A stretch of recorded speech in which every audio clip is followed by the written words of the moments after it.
we believe that INEC has to prove itself. It has to prove the results it announced were true and were real. There are 176,600 polling stations. That's a lot of polling stations. INEC's rules required each polling station to collect the votes, count the votes, and they do it the old-fashioned way. They get the paper votes, they count them. They put them in stacks for each of the primary candidates. They were to gather those results, publish the local results, and then transmit the results, and ultimately they would go to Abuja and be certified.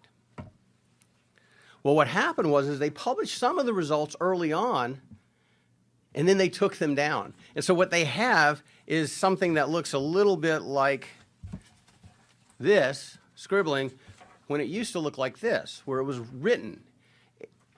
Someone didn't like the results. That's what appears to have happened. Dr. Ogebe observed it happening.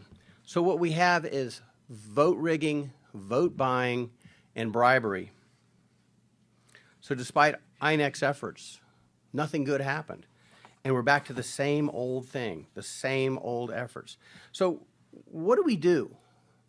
What do we do in the United States? What do we do as members of the diaspora? What do we do as international attorneys or international law folks? What do we do to ensure democracy can thrive?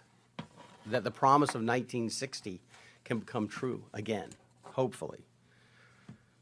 Well, we are asking that INEC throw open the curtains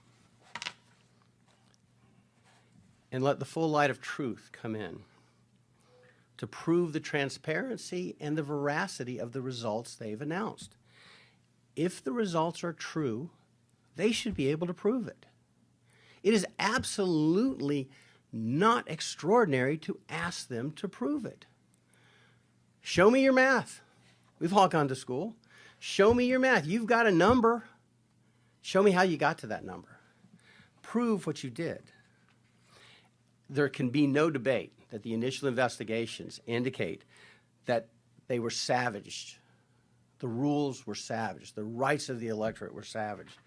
It was polluted by blatant and widespread corruption.